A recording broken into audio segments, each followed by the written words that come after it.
Assalamualaikum warahmatullahi wabarakatuh. Apa kabar teman-teman? Kali ini saya akan menjelaskan materi fisika yang berjudul gelombang stasioner. Nah, kemarin kalian udah tahu, udah belajar apa itu gelombang berjalan, gimana menghitungnya, apa aja besaran yang ada di dalamnya. Sekarang gantian tentang gelombang stasioner. Nah, bedanya apa sih gelombang berjalan dengan gelombang stasioner gitu ya. Nah, ini saya akan tunjukkan dua buah video untuk membedakan apa gelombang berjalan sama gelombang stasioner. Nah, kalau gelombang berjalan, dia itu jalan kayak gini ya gelombangnya. Ini juga gelombang berjalan. Sedangkan kalau gelombang stasioner, dia tuh cuma naik turun ke atas ke bawah seperti ini. Nah, naik turun atas bawah. Ini gelombang stasioner itu nama lainnya gelombang diam atau gelombang tegak. Karena memang dia nggak jalan, diam di tempat, naik turun seperti ini. Ya, next. Nah, sekarang gelombang kita bahas masing-masing gelombang stasioner itu apa. Jadi gelombang stasioner itu ada dua jenis. Yang pertama, gelombang stasioner pada ujung tetap. Nah, kalau udah ada ujung tetap itu, bagian ujungnya itu dibikin paten. Gitu ya. Dibikin paten. Nah, nanti tinggal naik digerakkan gini, diosilasikan. Nanti gelombangnya naik turun. Gitu ya. Kemudian yang jenis kedua yaitu adalah gelombang stasioner pada ujung bebas. Nah, kalau tadi dibikin paten, yang ini ujungnya dibikin bebas. Ya, gini ya. Nah, digerakkan naik turun. Nah, mungkin kalian dari kemana-mana udah ada belajar, ada perut, ada simpul gitu ya. Nah, itu kalau gambarnya, kalau gelombang stasioner digerakkan gini dengan ada amplitudonya. Nah, bagian amplitudo yang maksimum itu kita sebut sebagai perut gitu ya. Kemudian bagian yang minimum ini kita sebut sebagai simpul. Tuh.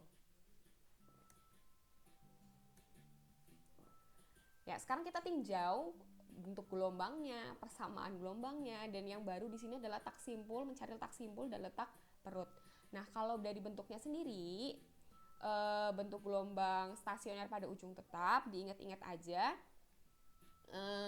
awalnya itu berupa simpul gitu ya. Nanti disebut sebagai simpul 1, simpul 2, simpul 3 dan seterusnya. Sedangkan ini perut 1, perut 2, perut 3, perut 4 dan seterusnya gitu ya. Sedangkan pada ujung bebas itu awalnya berupa perut dulu. Ya, bedanya di situ ya. Kalau ujung tetap awalnya simpul, kalau ujung bebas awalnya perut. Nah, perut 1, perut 2, perut 3 dan seterusnya. Ini simpul 1, simpul 2 dan seterusnya. Untuk persamaan gelombangnya, kalian cukup hafalkan salah satu aja karena yang lainnya tuh berkebalikan. Perhatikan ini. Y sama dengan 2A sin KX cos omega T. Sedangkan ini Y sama dengan 2A cos KX sin omega T. Posisi yang dibalik tuh cuman sin sama cosnya ya enggak.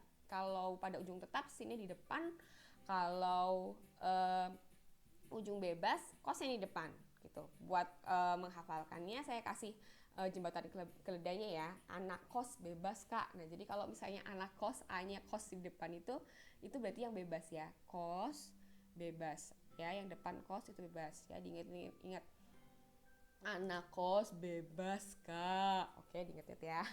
Kemudian untuk letak simpul dan perut, kalian juga cukup hafalkan salah satu. Misalnya mau hafalkan ujung tetapnya aja. Nah, nanti kalau ujung bebas itu pasti kebalikannya. Tapi sejujurnya saya aja nggak hafal gitu loh, karena saya biasanya ngerjainnya nggak pakai rumus. Tuh ya, yuk masuk ke contoh soal. Saya akan ajarkan kalian cara menghitung perut dan simpul menggunakan rumus dan enggak gitu ya. Ini nggak pakai rumus dulu. Misalnya ada persamaan gelombang stasioner pada kawat Y sama dengan 0,4 sin 0,2 px cos 50 px dengan X dan Y dalam senti dan T dalam sekon. Nah, dari persamaan ini kan diminta untuk menentukan letak perut ketiga dari ujung pantulan. Nah, cara yang nggak pakai rumus, kalian cukup gambar dulu. Oh ya, sebentar dulu.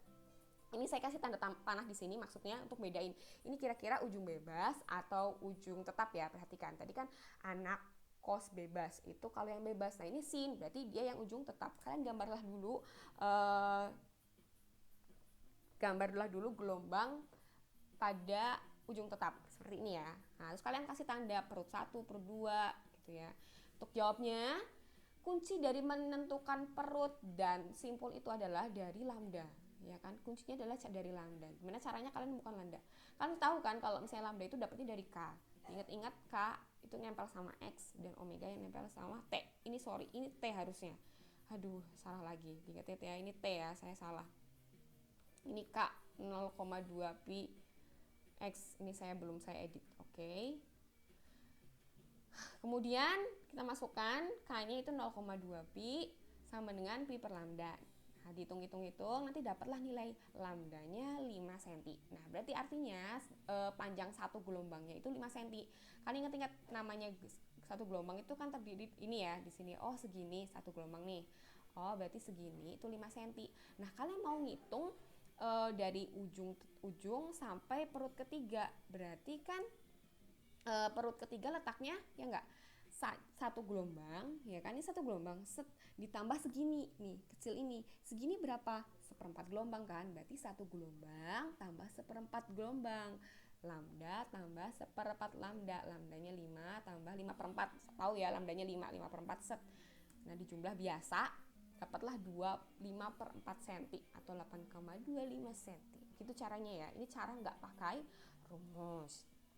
Nah, kalau kalian mau pakai rumus, tinggal dimasukkan aja ke rumus ini tadi kan, nyari perut, set ya, rumusnya kan ini.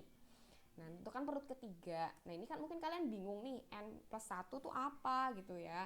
Nah, itu maksudnya sini perutnya 3 mau cari perut ketiga, berarti n-nya itu dikurangi 1 gitu ya, karena n-nya itu startnya dari 0, sedangkan kita ngitung kan 1, 2, 3 gitu ya, berarti tinggal dikurangi 1 lah intinya, dimasukkan 2, set. Pakai rumus ya ini ya.